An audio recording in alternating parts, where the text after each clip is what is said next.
And so the question is not why do you believe in the Lord, but why don't you believe in the Lord? And a lot of people say, well, it's the suffering in the world. That's what it is. And I know that there's some people that really wrestle with that intellectually. But what we really wrestle with is not so much the suffering and the injustice in the world, but what we really wrestle with emotionally is the injustice and suffering that we experience. For example, I prayed just a few moments ago for the fires going on here, and if you live in Live Oak, man, you're concerned. But if you don't live in Live Oak, you think to yourself, the pastor, I smell the smoke. I need to pray for those people. But you're not gonna, it's not gonna move you emotionally.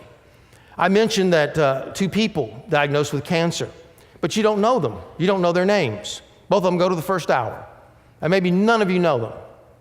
And so you're concerned. You're a Christian, you're concerned. Some of you write it down on a prayer list. Most of you think, well, if that comes to mind, I'll pray about it.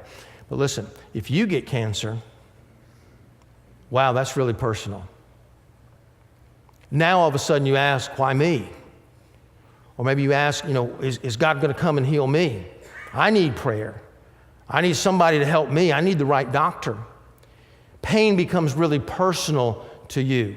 I've yet to meet an atheist or agnostic, somebody who doesn't believe in God or doubts God,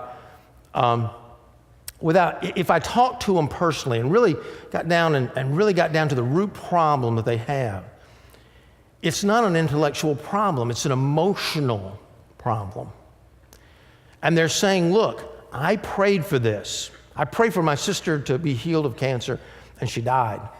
I prayed for my parents to stay together, and they split up.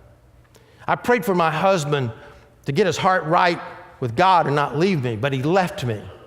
If there's one thing I wanted God to do, and he didn't come through, it's an emotional deal.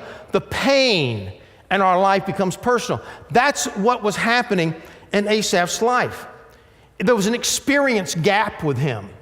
He knew what the Bible taught, and he knew what God was about, but there was a gap between the truth and experience. And here's the problem. The fact is, the majority, we'll say, of the rich people of the world back then for sure, and even today, are probably not believers. That's true. But it's not the whole truth. It's true that maybe he didn't have everything he wanted, but that's not the whole truth. Some of the things that we believe are actually true. It's just not the whole truth. Only God possesses the whole truth.